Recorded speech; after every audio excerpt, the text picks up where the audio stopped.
Yes, my people, hope you're good. So we done a video about working at Timpson's and how it changed my life. While I was working at Timpson's, I opened up a company called Headline Entertainment.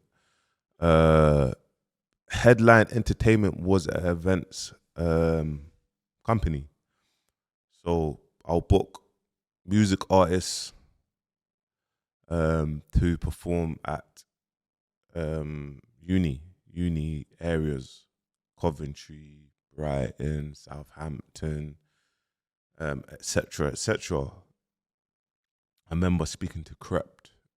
I saw all the man them blowing up in music, getting shout out at the mobiles when I was in prison. I remember speaking to Crept. I said, "Look, I want to open up a events company, booking music artists. What is the process? Do you know what I mean? Because sometimes being from the streets, we see our friends blowing up and we think we can just book them just like that. And it doesn't work like that. You have to have booking agents. Well, once artists are really connecting, they have a booking agent that you have to go through. And then it goes through like that. It's not as easy as it seems. So I remember registering my first company. So going into company's house, registering the company, buying the domain. We called it Headline Entertainment. I remember us doing the logo, the Queen's head. Do you know what I mean? So we had, obviously I had big, big plans. And I remember like working at Timpson's, having the spare time, having my phone, and literally like thinking, okay, cool, we got our idea. We got some free advice from Crept telling us, okay, this is what you need to do. Also, he introed me to Abracadabra's manager, PK Humble at the time.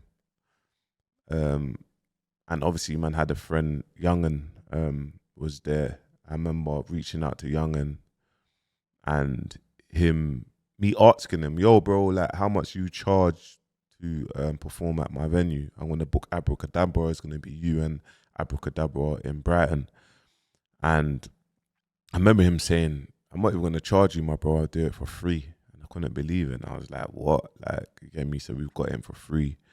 I remember Miles, booking agent, big shout out to Miles, got the same name as me, same spelling. I remember Miles, me going back and forth with Miles in the email and whatnot. Obviously, kind of agreeing a fee with Abracadabra and PK Humble, going confirming with Miles and kind of confirming the booking. I remember the process was like pay 50%. And then I think 2 weeks before, pay the other 50%, so everything's paid in full. And I started understanding what is a rider. What's a rider? What is an artist rider? Why are they asking for this, that, and that? And riders are like, oh, they want to stay in. They want free hotels, 4-star.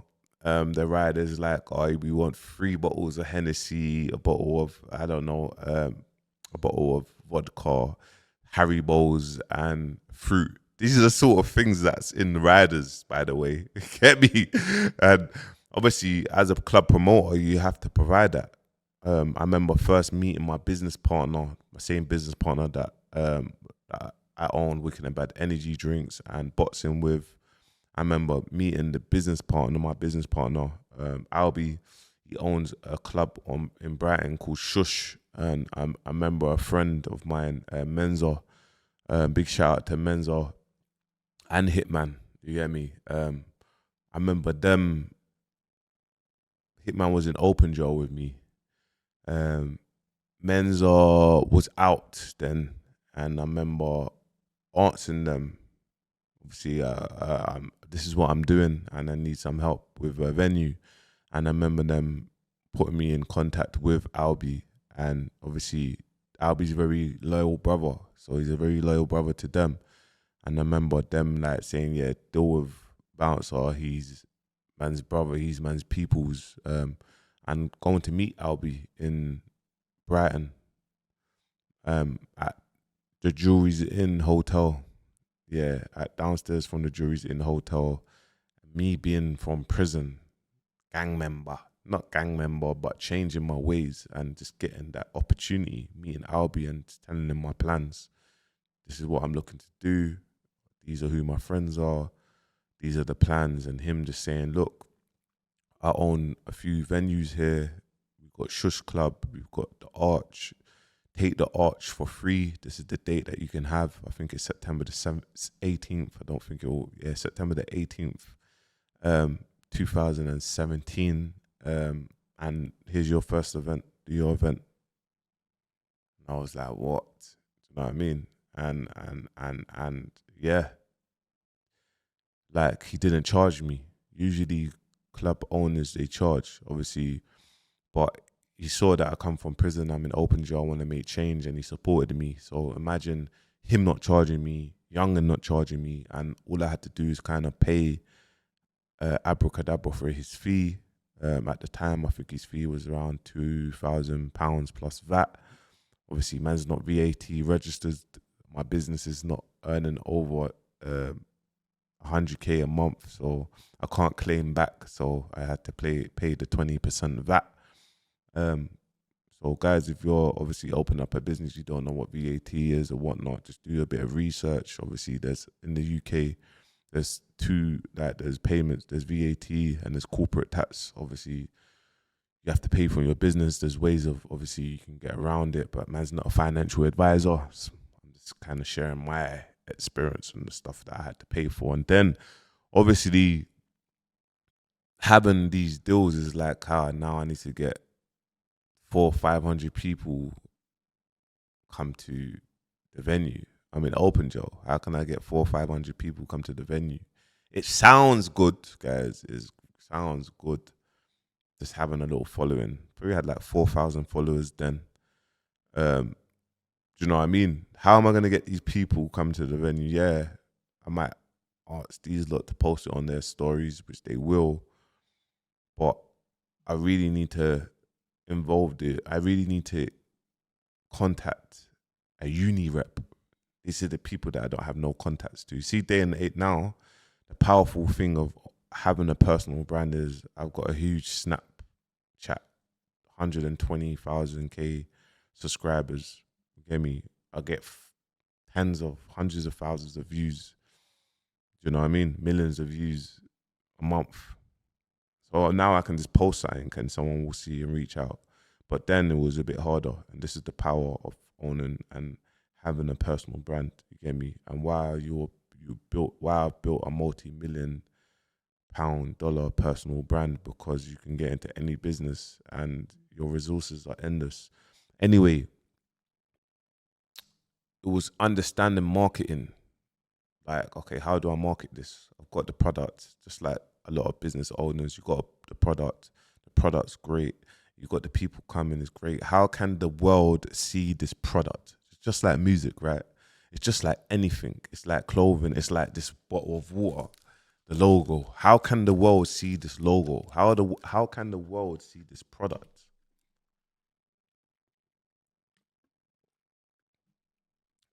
And then, okay, cool. We ordered a couple thousand flyers. Had to pay people to post up the flyers. That's another way. You get me? That's like marketing that music artists don't do, which I think is very powerful. You get me? When you're coming from a certain area, then you had to give out flyers. Every day from Timpson's, I would go to Brighton and give out flyers. This is on, this is on, this is on. People will see it and throw it away, but this is another way of marketing. You know what I'm trying to say?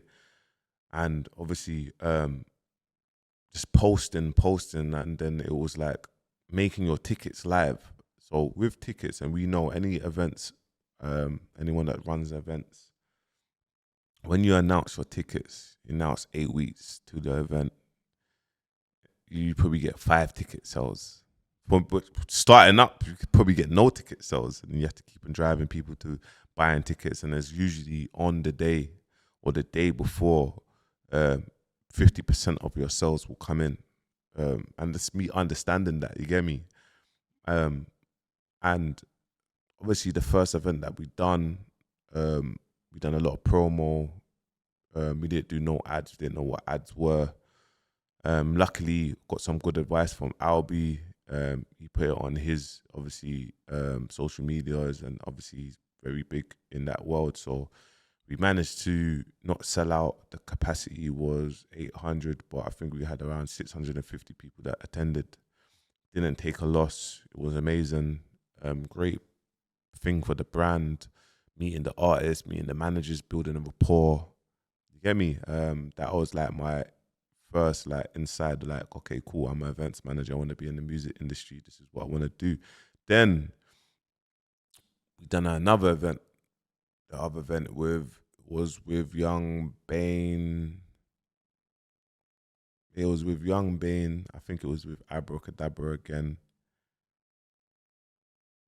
I can't remember. Young Bane and Abracadabra in Coventry. I'm in Open Joe, guys. I've got friends going up there to run the event. Get me? I'm inside. I can't attend this event this time. But we booked the wrong date. So we booked it when the uni students was off. So the only people that would attend the event is the locals. And this event was 1,000 capacity. Imagine booking the event. I think I invested around £7,000. We had to pay for the venue, £7,000, hotel. I think it all in it come up to £7,000. And I think that we made back something like £2,000. So we took like a £5,000 loss, something like that. And there's a lesson in it. There's a lesson. The lesson number one: don't book market events during when unis are off, because the uni students that are coming to the events. So understood that. We went again. Do you know what I mean? We went again. We had the big event in Southampton. These are the times when I was the first to book D Block Europe. The first person to book D Block Europe. Just bear that in mind. We had D Block Europe. We had Cadet, R.I.P. my brother. We had Big Tobes, and we had Kojo Funds. Now look at that lineup, guys. That lineup was a £12,000 lineup. I remember asking D Block Europe how much are they fee, and they said they'll perform for free. And I was like, no, I can't do that. I sent them £500. I sent them £500 to perform, guys. Take this in, D Block Europe.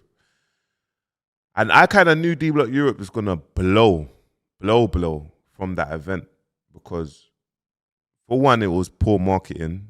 We took a mad loss again, but we did have it was 1,200 capacity. We had about 400 or 500 people there, but it was a sick event.